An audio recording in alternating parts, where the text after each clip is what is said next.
And welcome back to episode 20 of the Oh You Didn't Know Wrestling Show. I am your lovable host, John Fisher, alongside Brad Shepard, 20th in line on the arc that Baron Corbin will need to float down everyone's tears when he beats Kurt Angle at WrestleMania. How does it feel to be number 20? I would expect you to be number 1, but we have to get all the animals on first. Well, when I was 20, John, I actually went to Ireland. Ireland. Sorry, I Yeah. tried to do an Irish accent. It didn't work. And I went there for a week, and I got to meet some real superstars. Of course, that list did not include Becky Lynch. Okay. You got your one jab, and you all done? You good? I'm good. Yeah, for now. Like, obviously, I'm not done, but this is a 3-hour show, pal. It is. Yes, it is episode 20. You can get at us on Twitter, John Fisher TV for me, the Brad Shepard for him, and for both of us, the Oh You Didn't Know Wrestling Show, SoundCloud, Google Play, Stitcher Radio, iTunes. Rate us 5 stars. Do the old damn do. So it's WrestleMania week. We have a bit of a different schedule going on. We're obviously doing a podcast that would drop Wednesday morning, the normal. Added on top of that, we're going to have 3 more segmented episodes going right before and after Mania.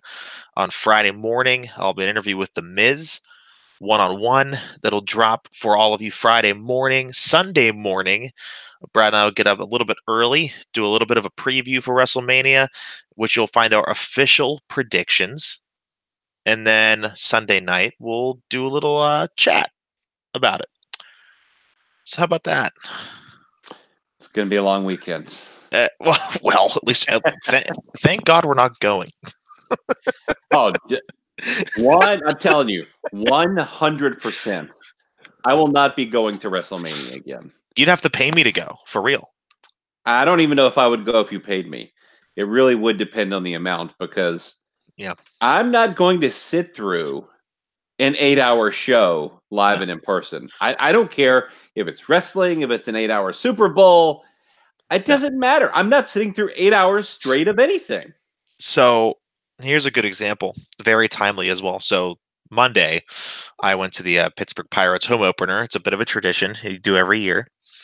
And sure, alcoholic beverages were consumed by the plentiful amount, but the game from bell to bell for you wrestling fans from start to finish was almost about 5.5 hours. Brad, you like baseball, right? Yeah. Would you volunteer to go sit through a 5.5 hour baseball game? No. Okay. Would you go and sit for a 3-hour baseball game? Yes. Yeah, of course. Now, would you volunteer, pay money to be a consumer at WrestleMania if it were the normal 4-hour pay-per-view? Yes. Okay. Would you want to go to WrestleMania for an 8-hour pay-per-view?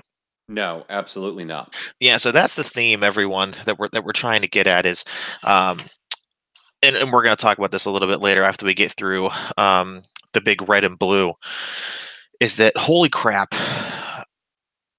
we can't take it anymore. We're not gonna take it. Twisted Sister, y'all. Well, Vince is twisted, that's for sure. Let's not mince words. But I think that's an interesting conversation that we're going to have, especially regarding the go-homes of each show. Before the show, Brad and I are usually really candid with each other. We just talk about anything and everything. And normally we just talk about life, but we actually talked about Raw and SmackDown. And I didn't get to watch SmackDown. Actually, no, I didn't want to watch SmackDown. But I do know what happened. And I watched most of Raw, and I caught the rest just via text as to what happened in the last 45 minutes or so. And I gotta say, outside of going to jail, did anything really happen? Not really. They went to jail, quote unquote, and then apparently the cops were nice enough after arresting Becky to make sure she got transportation to the arena for SmackDown Live. It's just the same, I at least try to be positive. Brad is as real gets, and I respect that. But more often than not, I'm starting to lean towards his line of thinking. Now, we're always going to have different opinions of what our style of wrestling is. Me, I'm kind of a mixed bag. I love a good, flop fest, and then I love a good story driven match, right? Brad's more along the latter. He loves the story. The match can be so, and it really doesn't matter as long as it makes sense. More often than not, now I'm starting to see into Brad's light, if you will. We're not getting okay. The Universal Championship should be the biggest match on the card. No one gives a flying F about the biggest title on the show with your two biggest stars who are supposed to be your two biggest stars. And no discredit to the women, they're doing what they can, and it's certainly better than it has been in years. But son of a bitch, talk to me about what is going on, man. I'm serious. Well, John, I was actually glad to hear that because now I understand you are seeing the light. I am looking and I am liking. So, all right, Ric Flair. So, congratulations. No, I think it's been probably the worst build for a WrestleMania ever. There's been a lot of bad ones. There really has, but there's just less and less effort into this every year. There's less focus on characters and stories and more focus on just putting together a card with generic guys and having good matches. And that's not really what I'm into. It's not really my style of wrestling. And that's why I'm as critical of it as I am. Yeah. Because I call it like I see it. If I like it, I like it, and I let you know. And if I don't like it, I have no problem telling you that as well. It just so happens in a lot of cases these days, I don't like it. I love the golden era of wrestling. I love the attitude era of wrestling. There's plenty of things in wrestling that I love. It's not that I'm too cool for wrestling. It's that wrestling is not cool enough for me now. I mean, geez, during the attitude era, during the golden era, I love those times. I was proud to be a wrestling fan, but now, I mean, with the shit they're putting on TV, it's not good, and it's not reaching a big audience because it's not good. This is the same people who have watched it forever, over and over and over. This is because it's pure, I don't want to call it laziness, but it's just complacency. When you have no reason to do better, why do better? And for everyone that says, well, it's because you want to do the best that you can, not if there's going to be a reasonable output that is going to want you to do better. Think of it your job. Let's say you've been at this job for 30 years and you can't move up. No one's going to vie for your position. And you can't get a promotion or a raise. So what is literally going to motivate you to want to do better? Nothing. Unless you're trying to attract the hot new secretary, nothing. There's nothing that you can do. And so Vince sees that. He handles his marketing, he handles his PR, and he makes sure that the company stays afloat on the stock trade. After that, he doesn't give a fuck at all. Yeah. I mean, Sean Ross Sapp accused me of being too cool for wrestling on Twitter. And honestly, Sean, that's not the case. I'm too cool for this indie shit. That's what I'm too cool for. I'm not too cool for pro wrestling. Like I said, I was a proud pro wrestling fan in different times. And this is really what it amounts to. What we're seeing today is just not, in a lot of ways, my cup of tea. I think we have some fantastic athletes. We do. But what we've got autopilot. We've got the same formula. It's very boring. It's very scripted. In a lot of ways, it's very mistake-free, unless you're watching a Sasha Banks match. Oh my God! What happened? What happened to her? What happened is the women went in and had a wrestling match. I mean, if you haven't noticed, by the way, breaking news: the women are not as good as the men in the ring. That's an absolute fact. It's a general rule. There are exceptions. People like Ronda Rousey have done very well. Charlotte has done very well. Even Becky Lynch has done well, but she's not at the elite level. But, I would just say, as a general rule, it's very obvious that the women are not nearly as good as the men. And when it comes to WWE, and they have evolved greatly when it comes to athleticism and in-ring work and promos, etc. But that's still like saying you doubled your profits when you went from $1 to $2. I mean, they're still not there. And they're kind of forcing this entire thing because of the movement in society. Mm-hmm. And you can call it smart business. I mean, that's fair to do. I'm just saying you're putting these people in a very vulnerable position in a lot of cases because they're just not ready. They're just, still, a lot of them are still not very good. And I think you look at, like I mentioned, some of the botches in the matches. You look at the Iconics. They're terrible. They belong in NXT learning how to be pro wrestlers. It's so weird. And I got to be honest with you. I've watched Sasha and Bayley and Billie Kay and Peyton Royce, all four of them. I'm going to key in on these four. I watched them in NXT as soon as they debuted. And I was watching their matches, singles and tags or triple threats or fatal four ways. They entertained me in the ring. Wrestling wise in NXT. I don't know why they didn't botch like this. They weren't this bad. I don't know what happened or who got in their head or what the hell what like happened to their wrestling brain just to have them just be totally inept whenever they're trying to choreograph a match. It's fucking crap. I'm sorry. It is. But in NXT they were fine. I don't see where the dissonance occurred. Maybe it's because they can't just have 5-star matches on the main roster, and they don't know how to not do that. Well, also, John, sorry, it's just one of the things to consider is in NXT, they had weeks to rehearse these matches, okay? Because these things were taped, these shows were taped, and then these big events were announced in advance, and so they would have literally weeks to work together. Well, not every match was rehearsed. Not every one. Okay, but take a look at Sasha Banks versus Bayley. They had weeks to rehearse that match. And they were great matches. They had a fantastic match. I love their match on NXT that they had in Brooklyn. But it was rehearsed for weeks. It was a Ricky Steamboat, Macho Man, let's go over every move for weeks. Yeah. And so on, obviously, the main roster, you don't have that luxury, and that's the difference. Yeah. I was a gigantic Sasha Banks fan. I loved her work. I loved what she was doing. And then I was starting to watch what she was actually doing. And I don't care anymore. I just don't. You know, and it's really funny. Charlotte aside, you take the three biggest stars. There's okay. No. I'll say three. You take the three biggest stars on the women's roster right now, excluding Ronda Rousey. Charlotte, Becky, and Alexa Bliss equally, right? I'd say 1, 2, 3, and maybe in that order. They weren't putting on 5-star matches in NXT. They had a little bit of different upbringing through the ranks.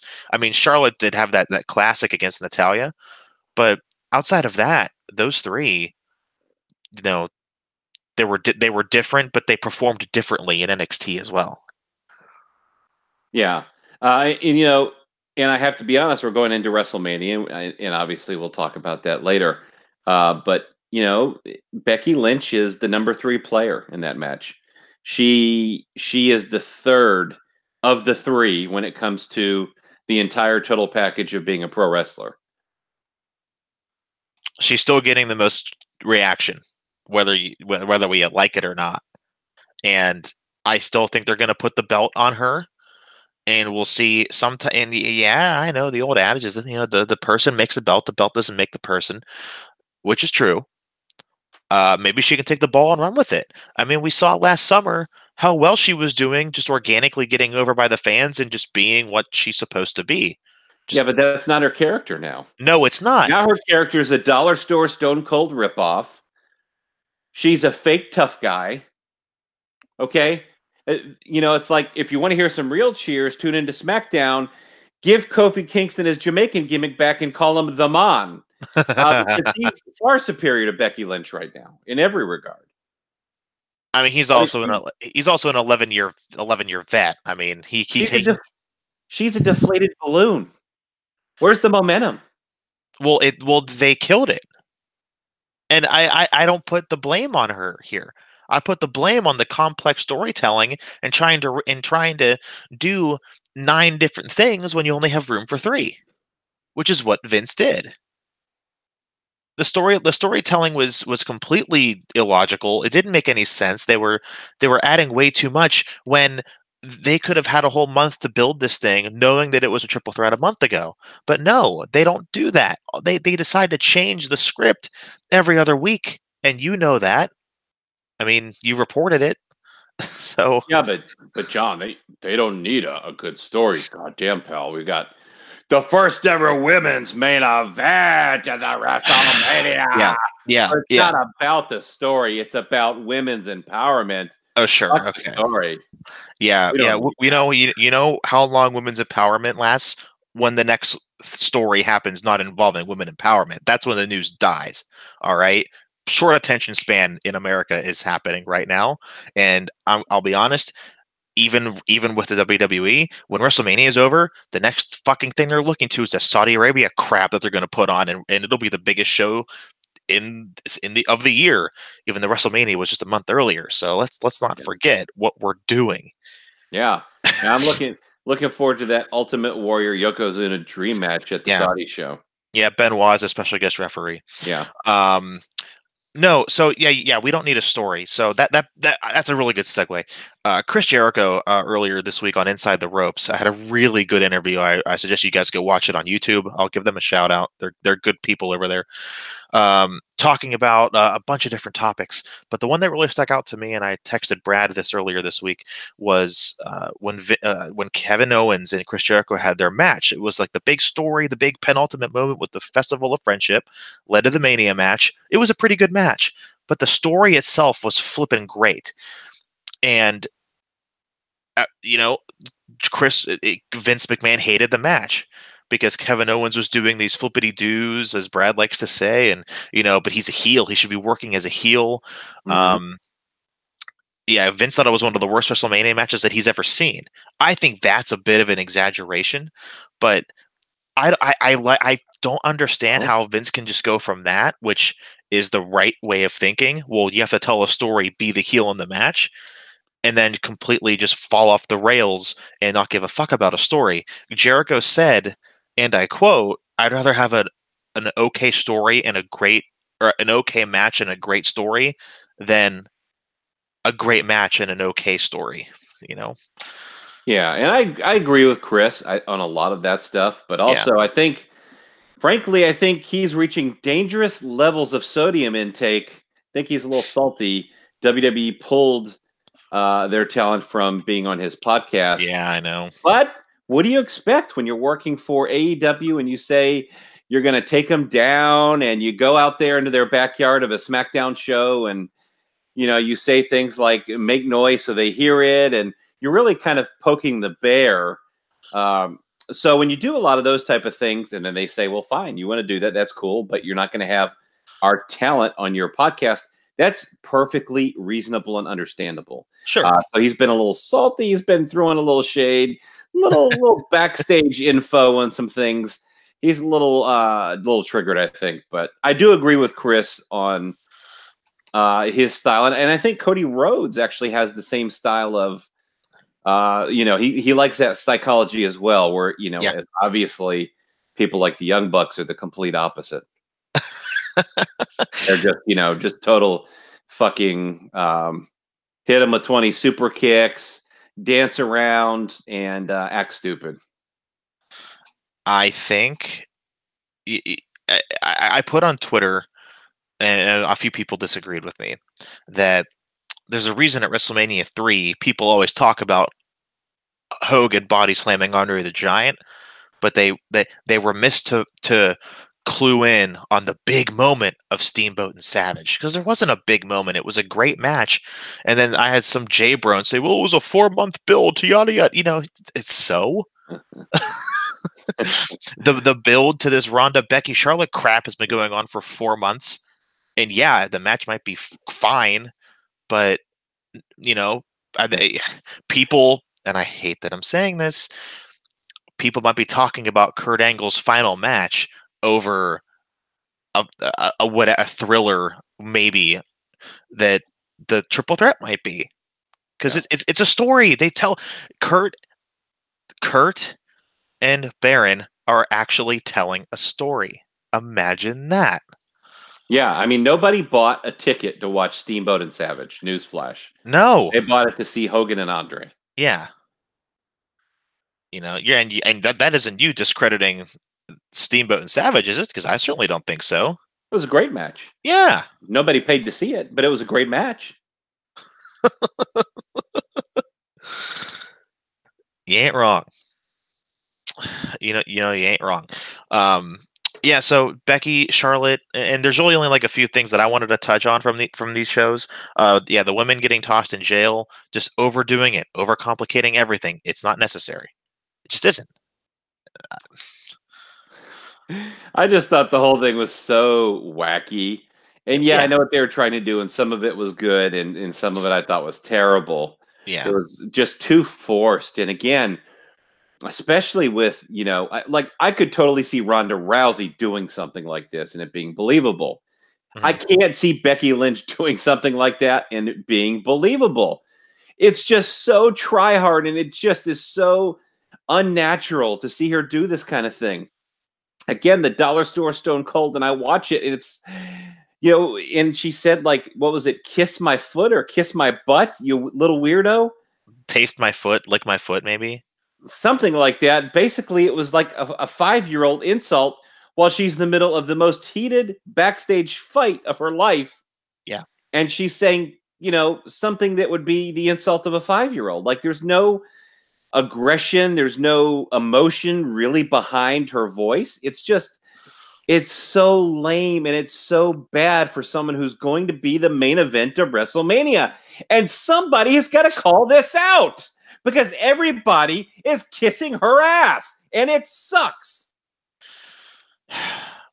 I love Becky Lynch as a wrestler, performer, but the way they booked her character has been beyond bad. It's bad. Sorry. She's not Stone Cold. No one is. So why do you want to make it like that? There's not even a female Stone Cold. There shouldn't be, because Steve Austin is enigmatic in and of his own right. That's why when the CM Punk comparisons became near Stone Cold, it never got to that point, because Punk was good enough to make him the CM Punk, not the next Stone Cold Steve Austin. Or like Cena comparisons to The Rock. Cena is John Cena. He's not just the next Rock.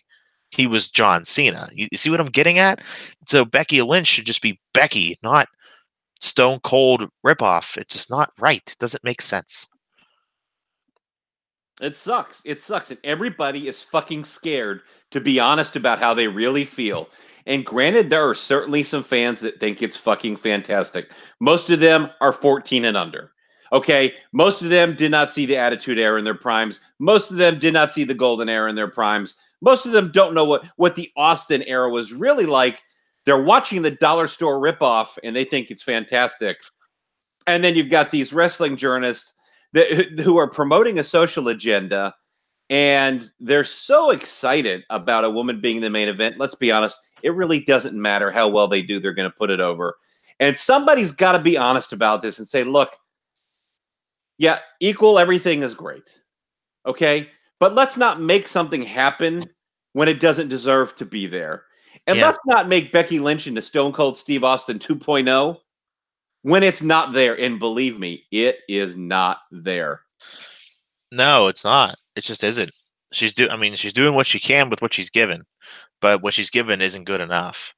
It just isn't good enough. Now we talk about aggression and telling a good story, and I jump back to the Universal title match with Seth and Brock might have to be the weakest main title presentation before WrestleMania that I can ever remember.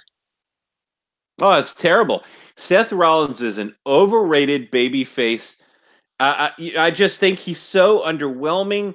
There's no real emotion. Everything is monotone. It's just very vanilla, very bland. And frankly, he looks like a little child next to Brock Lesnar, and Brock Lesnar can throw him around like a rag doll, and sure, they could make the match work. I don't have any doubt about that, but yeah, there's just nothing there with Seth the babyface that excites me.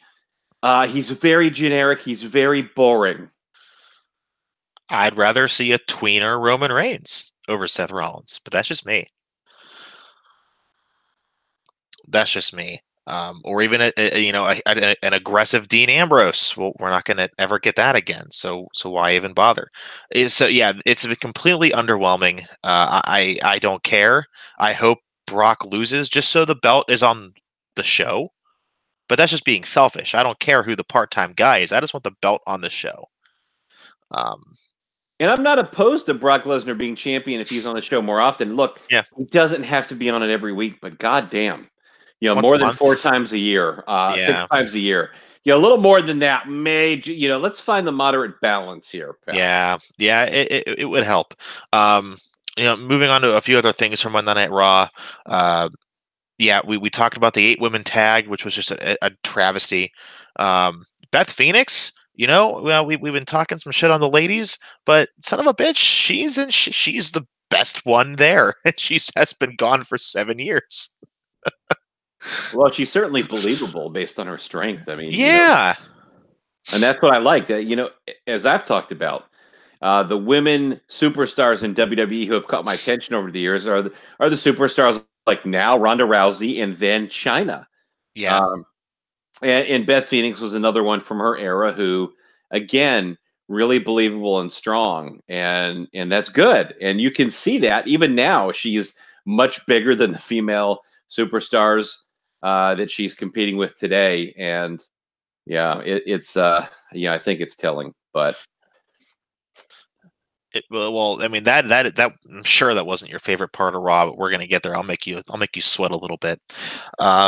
We saw the Ricochet and Aleister Black take on the Revival in a tag team title match, and of course they haven't lost yet, and the Revival have lost twice clean. So spoiler alert, the Revival obviously win with some dirty tactics, but then did they confirm the title match was happening on at WrestleMania? Well, the title match that's happening for the Raw Tag Team Championship, it's the Revival versus Kurt Hawkins and Zack Ryder. Wait, is it real? Shut up. No, it is. What? No, I'm serious. It is. Why? I don't know. It makes no sense. And then on SmackDown, the tag team championship match, Fatal 4-Way, and it involves Aleister Black and Ricochet. Wait, what? Oh, yeah. Yeah, it makes no sense, man. That's the problem. Hawkins and Ryder haven't been on the show in a month. Well, they also never seem to win, but they'll win at Mania. They asked for a championship match in a backstage segment, and I think it didn't even air, but it didn't. They're getting it now. Yeah, they're getting it now because they asked nicely. I think that's what it was. Whatever. I can't keep trying to put logic into this. We ended up seeing a bunch of the armbar Andre the Giant Memorial Battle Royal, saving time. The armbar participants around the ringside while Jinder Mahal and Apollo Crews at a singles match. Well, that was a great way to build WrestleMania right there. Holy fucking man, I was jacked for this match. Just when I thought it couldn't get any better. Just when I thought they'd blown their load in the first 43 minutes with Batista, and Brock Lesnar, and Ronda Rousey, the women, Stephanie McMahon, the whole deal. Yeah. They give us Jinder Mahal and Apollo Crews. Whoa! How pissed off did EC3 look the entire match that he's involved in this crap? EC3, who has charisma, mic skills, and a look, is just thrown by the wayside. It's unbelievable. It's unbelievable. He could be a main event guy.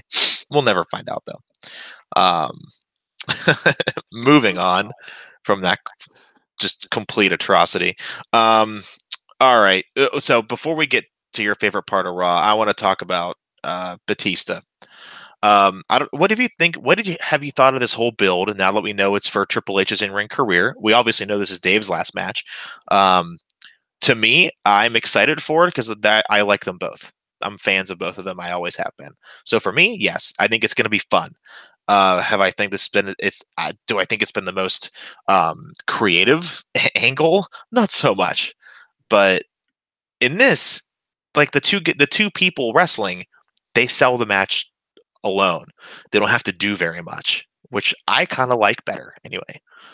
Well, that's because they're stars. Yeah. That's the difference Yeah. between then and now. So, yeah, I thought the natural build was really strong at first with Batista returning, making a TV appearance, saying Hunter never beat him. I love that build. Obviously, Hunter got sidelined with the injury.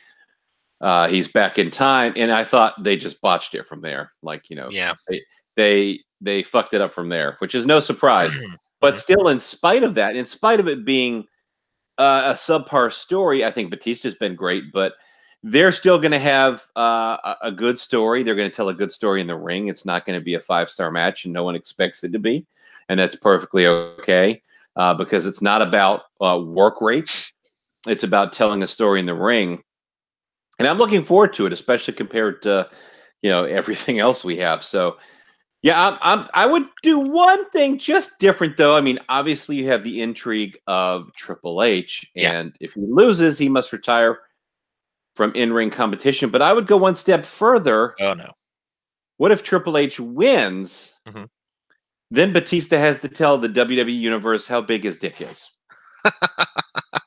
It's time to answer the age-old question. How big is Batista's dick?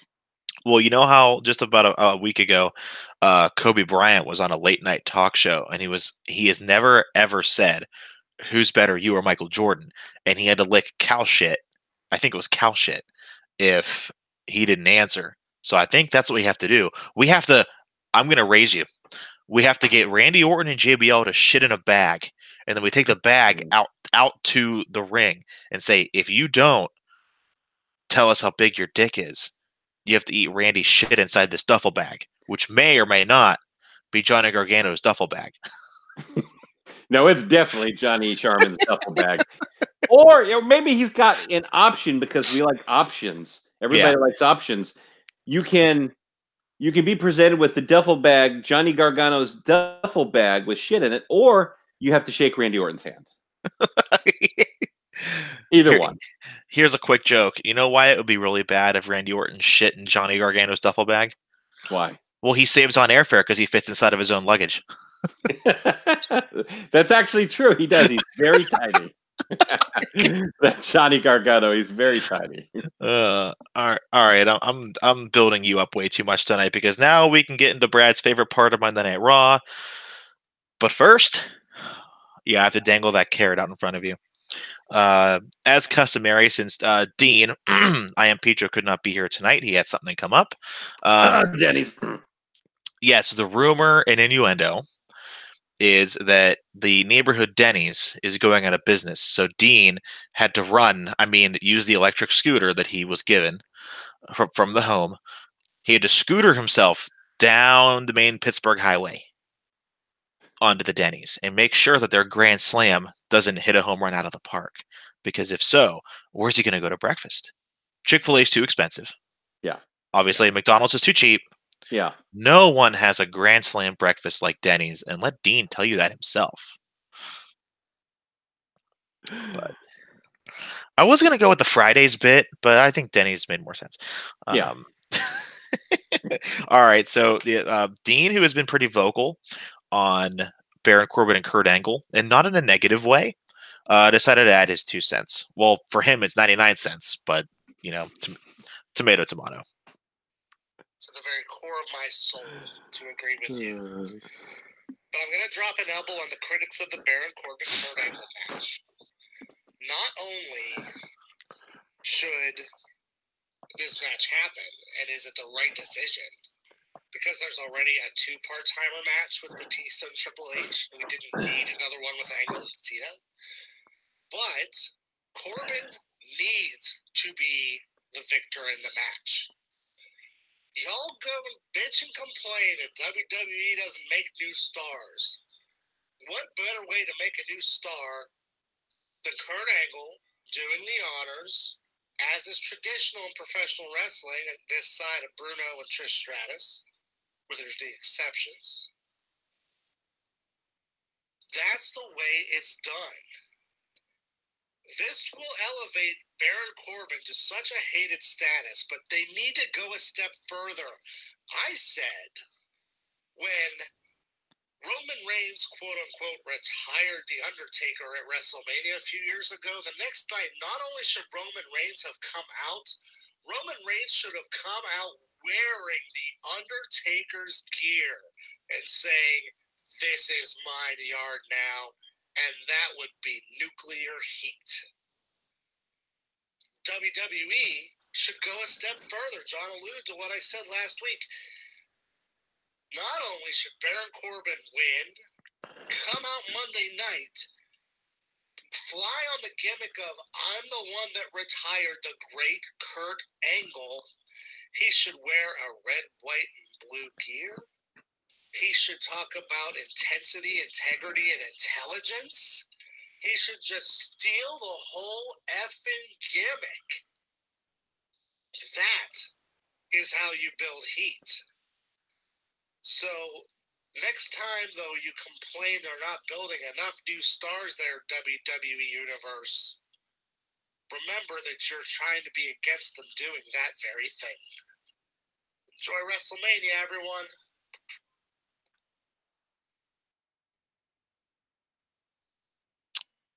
You have the floor. No, I agree. It's something I've already mentioned. Sounds like Dean had a Snickers tonight. Wait, I'll be talking to Miz about Snickers on Thursday. He was hungry and he didn't wait, so that's good. He was not cranky. He made sense. Geez, he must be taking his Metamucil. So yeah, I thought I completely agreed with Dino. Baron Corbin, as I've been saying, should squash Kurt Angle, and he should continue to follow up on the massive heat that he's getting. The most over heel in all of WWE. The most over. Like it or not, Marks. And they should continue to run with it all the way home. All the way home. And Kurt Angle, he's appearing at StarCast anyway. What is it? What's their little podcast thing? Starcade? No, it's StarCast. It's okay. StarCast. Yeah, he's appearing at that. So just go ahead and squash him, pal. It's called Payback. You did see, and now they did. There's a way to do it, right? There's a way to give tribute to a legend. Kurt Angle's a legend. He is, absolutely. No doubt about it. Yep. There is a way to properly send off a legend, and I think they did that on Raw with the really cool video tribute. It was pretty much his Hall of Fame one, but it was still really cool to see, and it was very authentic. You saw Kurt cry in the ring. I mean, this isn't a joke. He's done. The guy can barely walk as it is. So the fact that he's doing this, I think, is just a detriment to his health. But hey, everyone needs to, go out on their terms, and it seems like he is, I think.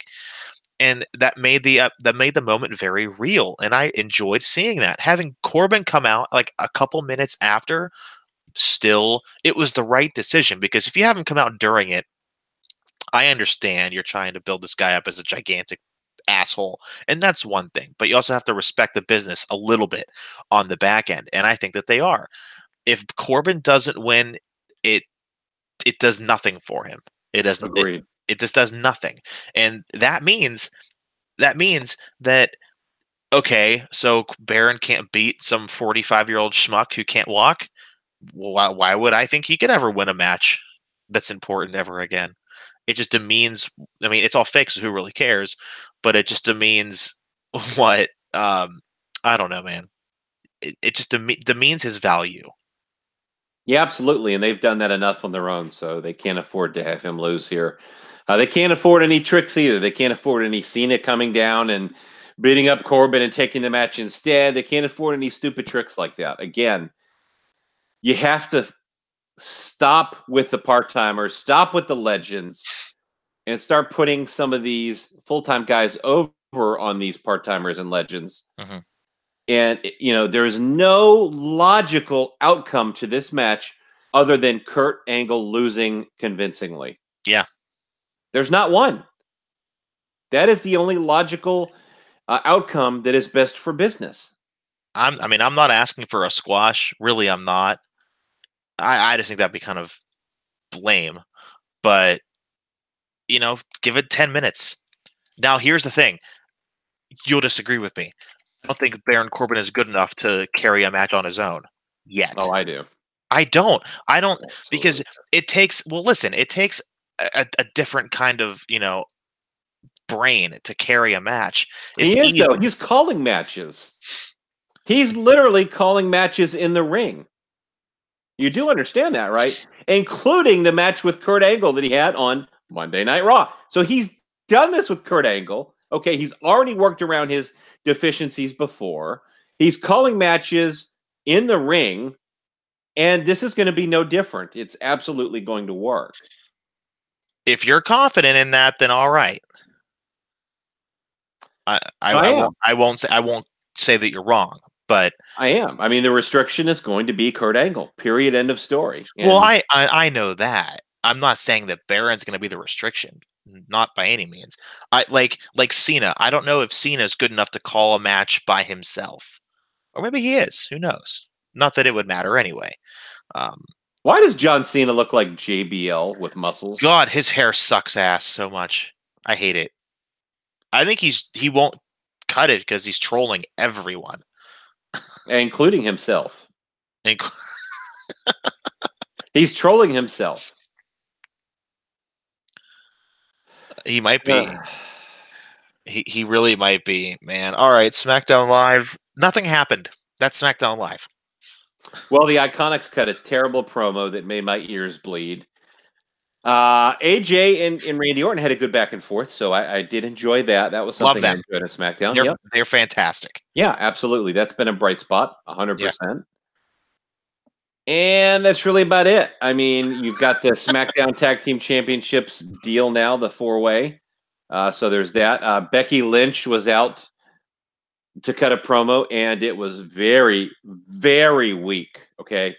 And it's another sign to me that they're in the wrong spot. I mean, she is the big baby face in the big match on the big show, and she's cutting at best a mid-card average promo.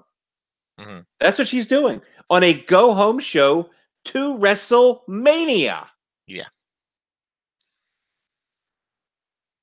I don't know. Who thinks that's good? Let me know. Because I'm not seeing it. It sounds like really bad, actually, for what that level should be. It's just not working for me at all. This character is a total miss for me.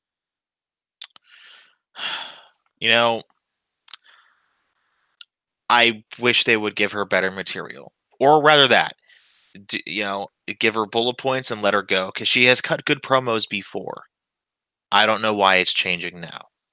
But either way, it's not important. What is important is WrestleMania that's coming up. You can tell how excited I am just by me talking about it.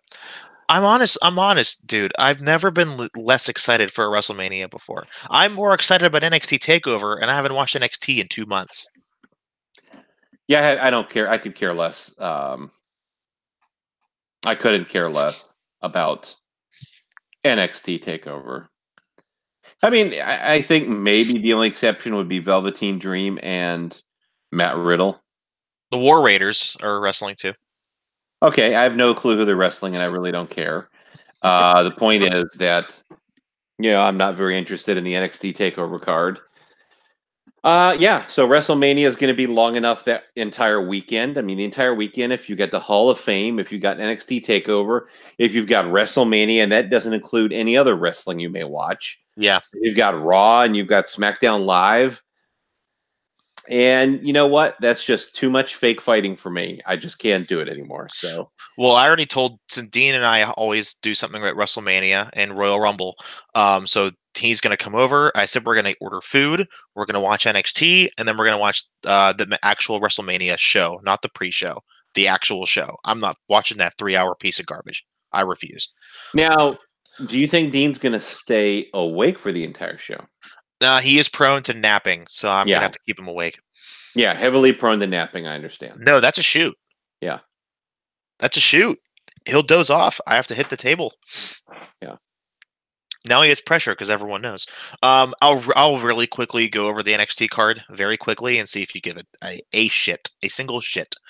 Johnny Gargano versus Adam Cole, 2 out of 3 falls for the vacant NXT Championship match. -5 stars. -5 stars. I'm excited for that one. I like them both. Shayna Baszler versus Kairi Sane versus Io Shirai versus Bianca Belair for the NXT Women's Championship. I don't give a shit about that match. Velveteen Dream versus Matt Riddle for the NXT North American Championship. That has the most of my intrigue. It still doesn't have a ton. Okay,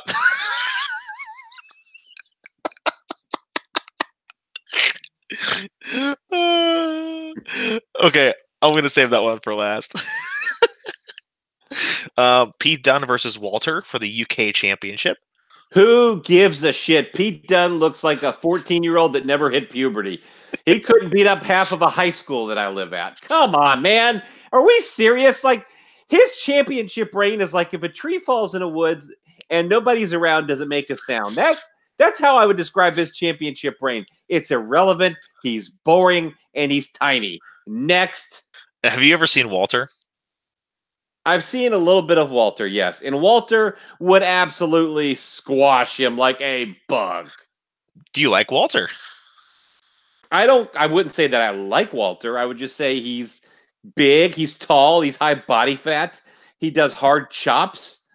I don't know. Don't know how else to describe Walter. He doesn't have a character. No. He's just kind of bland, and he does hard chops, and the indie marks love it. Do you know he's billed at 6'4", 297? Well, I'm sure, having watched him, that's got to be close to accurate. I was going to say about 6'2", 260. Okay, he's big, though. I mean, he's twice the size of Pete Dunne and Johnny Gargano. So, but here's the thing, though. Why do you prefer Tommaso Ciampa over Johnny Gargano? A serious question. I thought Tommaso Ciampa, another guy who's not very big, but he's got a unique look, and he understands ring psychology and his character very well. Mm-hmm. And so that's why I enjoy him over Johnny Gargano. That's fair. That's fair. Yeah. I missed Tommaso, man. Bad time to get injured. NXT Tag Team Championship. I will give you credit if you name the War Raiders opponents. I'm going to say Ricochet and Aleister Black. You looked it up, didn't you? No, I didn't look it up. They're in every other goddamn match. Yeah. It is the winners of the so wait, so the Ricochet Dusty Rhodes Classic. They won the Dusty Classic. And they're in every match, baby, if you will. Velveteen Dream and Matt Riddle could be a very, very good match. And yeah, it could be good. I it's not just about the match quality for me. I just think Patrick Clark is fantastic. He is. So in spite of Matt Riddle's all right. He's just not like overly exciting to me. He's all right. But Velveteen Dream is definitely my top guy in NXT. So yeah, I think that'll be the most intriguing for me. I could see Velveteen being called up on the Raw after Mania. We'll see. But we'll see. But yeah, that's NXT TakeOver. All right. On to WrestleMania 35. With a whopping 17 matches. Strap in. And we're going to go over them one by one. Our podcast is going to last 16 hours. Strap in and strap on. Hey, speaking of strap-ons. Oh, no. I saw a tweet, and I have to share this with you. It's Seth Rollins as dildos. And it's a picture of Seth Rollins in a particular outfit. And right next to that is a picture of a dildo that matches the outfit Seth Rollins is wearing. Yikes. Yeah, I'm not joking. Yikes. It's pretty fantastic, actually. So, just in case you didn't know, there's Shinsuke. Shinsuke is a cat. There's all these different kind of humorous Twitter accounts, and now there's a Seth Rollins as dildos, and it was quite interesting. I'm sure it was. I'm proud of you. All right, we're gonna start from the bottom and go up to the top. The women's battle royal. Just get women a payday. Hey, before you get on me about being sexist, they're doing it with the men too, so calm down. Confirmed entrants are, as of right now, Asuka, Carmella, Naomi, Lana, Mandy Rose, Sonya Deville, Nikki Cross, Dana Brooke, Ruby Riott, Liv Morgan, Sarah Logan, Mickie James, and Zelina Vega. Who is your winner? Well, if Asuka could speak better English, she would be my winner. Yeah. I definitely stirred up a little controversy. I got labeled the big bad sexist on the Twitter this past week for saying simply that Asuka had spent less time learning English than the fans tweeting outrage about her booking. And it was over the Justice for Asuka hashtag. Yeah. And through humor and sarcasm, I was making a point. Asuka, and this is, and you wouldn't believe the responses I got. Okay, I got over 400 comments on that tweet. Yeah. Okay. Mm-hmm. And it was, I would have to say nearly 100% dumb people. Okay. It was very close to that. And, and so they obviously disagree. But at the end of the day, when you're from another country and you're going into another country to live and work and be in the entertainment industry where you're going to have to talk on TV in front of a primarily American audience, it behooves you to learn English really well. So she clearly hasn't done that. That's her own fault. These were all her decisions. She knew what she was getting into. And she should have been, frankly, I mean, she should have been doing a better job than she has at the English. So that was essentially my point. And by the way, she's got a good job. She makes a lot of money. So I don't feel guilty. I don't feel bad for her. But, goddamn, can we stop the fake outrage for a moment about Asuka because she loses a fake fight? How stupid is that? She lost a fucking fake fight, John. And they create a hashtag looking for justice over a TV character losing a fucking fake fight. That is where we're at in wrestling Twitter today. That gets me every time. Yeah, I mean, at least Shinsuke learned some English. I'll just leave it at that. For me, it's Lacey Evans who's going to be winning the Battle Royal. Yeah, I think Lacey Evans is a good pick. Mark it down. The Andre the Giant Memorial Battle Royal. I don't have to tell you who's all in this match because they were all, they were mostly outside of the ring whenever Jinder and Apollo did battle. This one also includes Braun Strowman, Michael Che, and Colin Jost from Saturday Night Live. For this match, honestly, who cares? The winner never gets anything anyway. So let's just let's go with a fun pick. EC3. Who really cares? It's totally irrelevant. It's boring. There's no build. I could care. I couldn't care less about it. I don't want to get that wrong because then people will be correcting me on Twitter. So, yeah, I couldn't care less. Just like the women's bathroom battle royal, I couldn't care less about this match than I already do. There's no stakes. The women get a vagina trophy. Or the female reproductive system, to be more politically correct. They get that, and then the men get a trophy. Again, it means absolutely nothing. I could care less about these matches. There's no stakes. Obviously, you look at the way Naomi was booked after winning last year. It did matter at all. So I don't care is the answer. So I'm not picking anybody. I refuse. Yeah. Okay. That's fine. The cruiserweight. the Cruiserweight Championship. Buddy Murphy and Tony Nese. Give me Tony Nese. I mean, who really cares? It's like, why would you pick like it?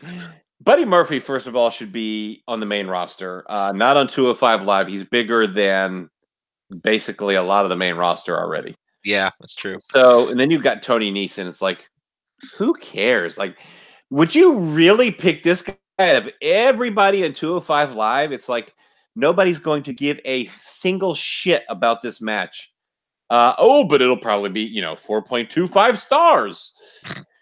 I don't care. I'm picking nobody. Next. Drew Gulak once had people give a damn, and then they didn't care. They being Vince McMahon didn't care. Gulak was fun. I miss Gulak. Gaba Gulak. He was really entertaining. Sometimes we need that. The Usos, Ricochet and Aleister Black, The Bar versus Rusev and Shinsuke Nakamura for the SmackDown Tag Team Championship. Yeah, I just don't care about this match at all. Obviously, the match was just made on SmackDown right before we started recording episode 20. Yeah. So I don't care.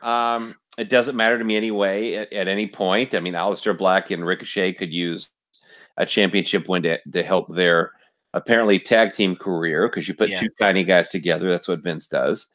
And so anyway, I don't know. I mean, I think the Usos should continue with the reign, but Aleister Black and Ricochet would, I think they'd benefit from it. The Bar, who really cares? They don't need it. Rusev and Nakamura, there's been no build there at all. So, and they're on. It looks like they're on the way out. Despite how much they truthfully care about where they are. It seems to me that I've been told that Shinsuke just likes to go surfing, and he's just kind of going by the motions, as it were. So I'll take the NXT guys here. Kurt Angle and Baron Corbin, a match that I hope doesn't disappoint me. I'm hoping so. I will take Mr. Corbin. Team Corbin all the way. Yeah, well, I'm not on Team Corbin. I'm just picking him to win. There's a difference. I don't know. We have a spot open. Oh yeah, I'm sure. Leave it for someone who has a membership to TGI Fridays. The Miz and Shane McMahon in a Falls Count Anywhere match. I wish I could follow as many times as I cared about this match, which is none. Yeah, that would also be the amount of times I care. I'm going to take the Miz just because, what's the point of Shane going over?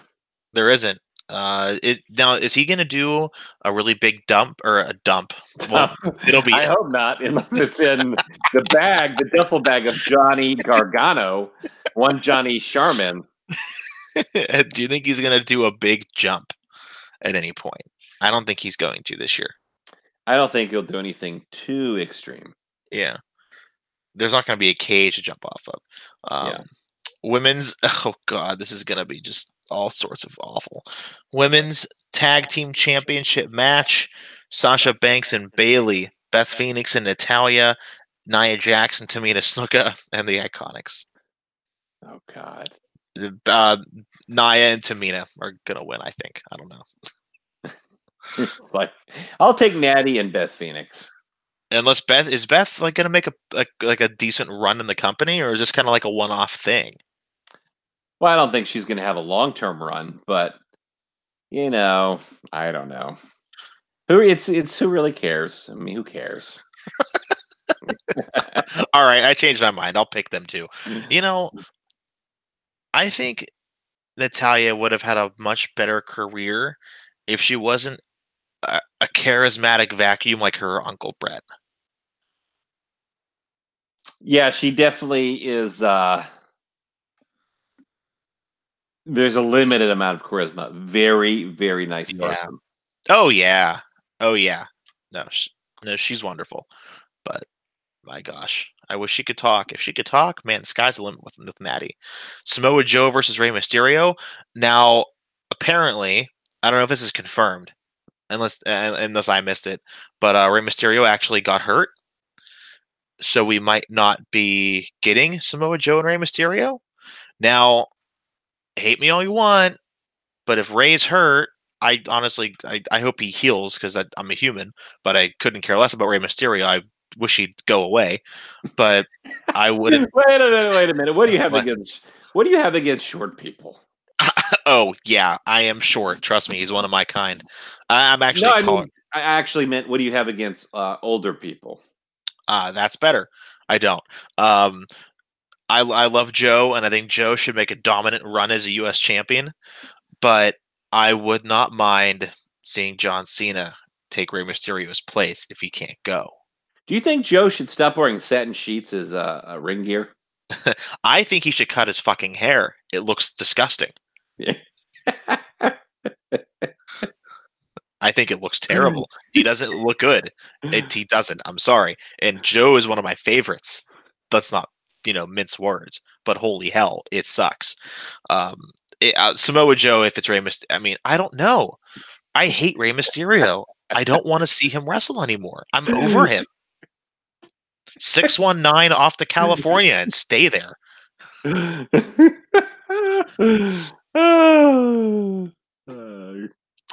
don't know what you have against Rey Mysterio. I can't stand him. Samoa Joe wins. Yeah, I think so too. Bobby Lashley versus the Demon Finn Balor. Give me the Demon. Also give me the Demon. Because John, unlike Finn Balor, the Demon is actually Finn Balor wearing face paint. They do the same moves. They come out to the same music. They do everything exactly the same. But the Demon wears face paint. So, that makes him scary, and he sticks out his tongue like he's eating an ice cream, but you're actually supposed to be scared. Give me 1 second. Rumor has it that the Demon Finn Balor's tongue is 8 inches long, but Fergal Devitt's tongue is only 3 inches long. That's actually a good point. Now, was that under oath? Yes. Yeah. Okay. So it's obviously like Terry Bollea versus Hulk Hogan, which was under oath as well. Terry Bollea obviously does not have a 10-inch penis, but Hulk Hogan obviously does have a 10-inch penis. And now you're saying Fergal Devitt has a 3-inch tongue. Yeah. But obviously the Demon Finn Balor has an 8-inch tongue. Gotta keep kayfabe alive. Yeah. And that makes total sense. I know. Yeah. Don't I know it? Let's see here. We're halfway through the card. I'm already falling asleep, and we're just talking about it. Triple H versus Batista, no holds barred. Triple H's career is on the line. Triple H's ego is way too big. Triple H goes over here. Yeah. Triple H goes over strong, pal. Got to build the stars of the future.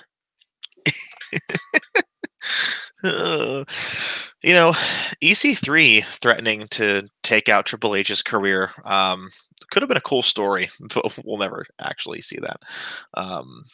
AJ Styles versus Randy Orton. I'm really excited for this one, and I think Randy Orton's going to win because Randy never loses. But I think it'll be a really fun match. Interesting. I don't know. I'm definitely torn on this one. And I'll tell you what, I'm going to go with AJ Styles, although I think Orton can win. Mm-hmm. I think it's going to be a good match. And certainly Orton probably would be logically the slight favorite to win. Yeah. But I don't know. Who really cares? It's going to be a good match. It's been a good story. Two really good pros, so it's going to be entertaining either way. It certainly will. Yeah. Roman Reigns versus Drew McIntyre. I know you're not the biggest fan of McIntyre. I like him a lot. I think he's easily their next biggest thing. I kind of wish he would be taking out Kurt Angle, but I'm okay with Baron Corbin. Roman Reigns obviously wins here. No doubt about it. Yeah, I think Roman Reigns has to win here. I'm very bored by Drew McIntyre. Which is insane because the guy is aggressive. He's big. Hey, yeah, $1 million look. Yeah. For sure. Dollar store charisma.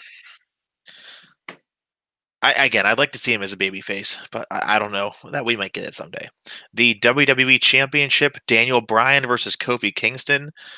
I have Daniel Bryan.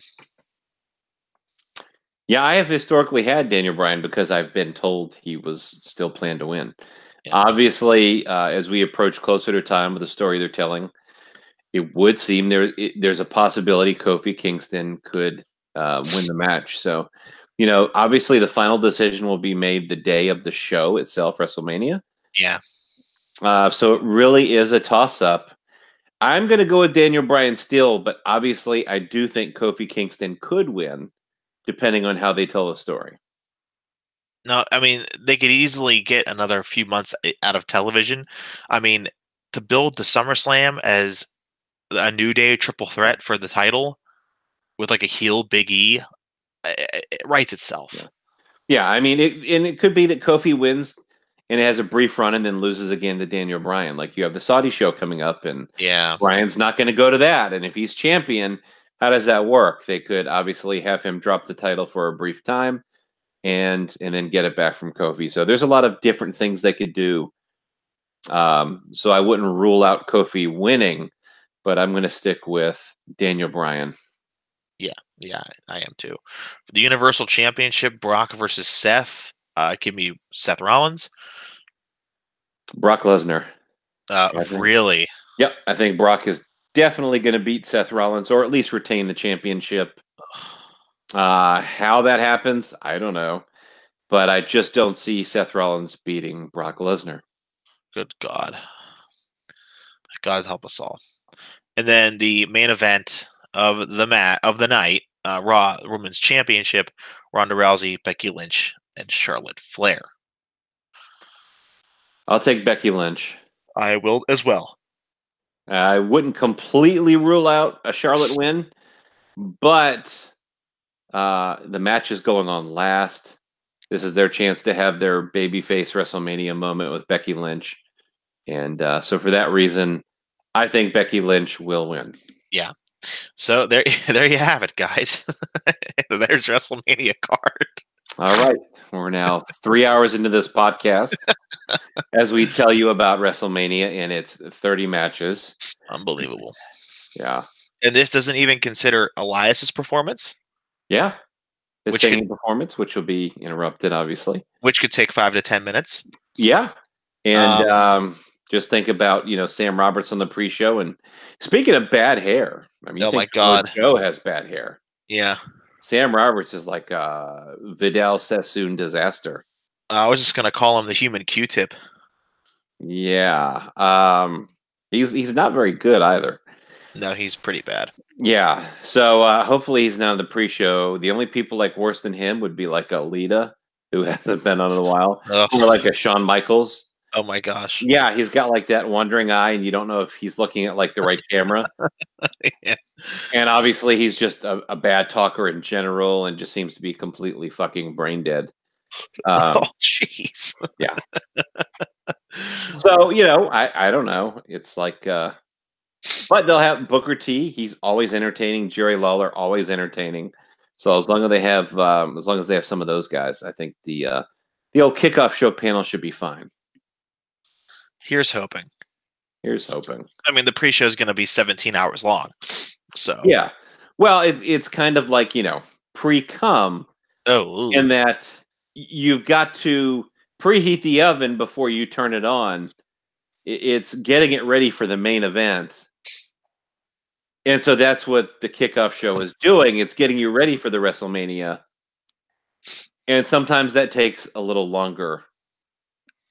But it's worth it in the end because the main event, the main card, the main show always delivers.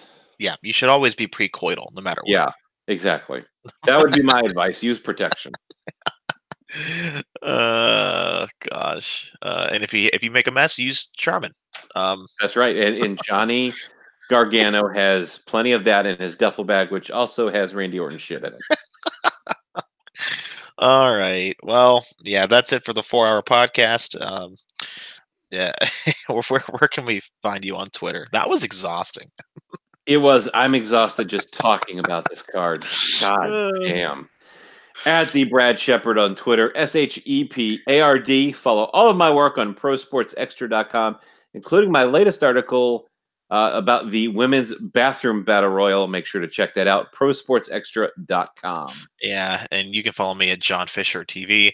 Again, Friday morning, my interview with The Miz will be uploaded, and then Sunday we'll do a little bit of a preview for WrestleMania, a much more abridged version than what we have done this evening.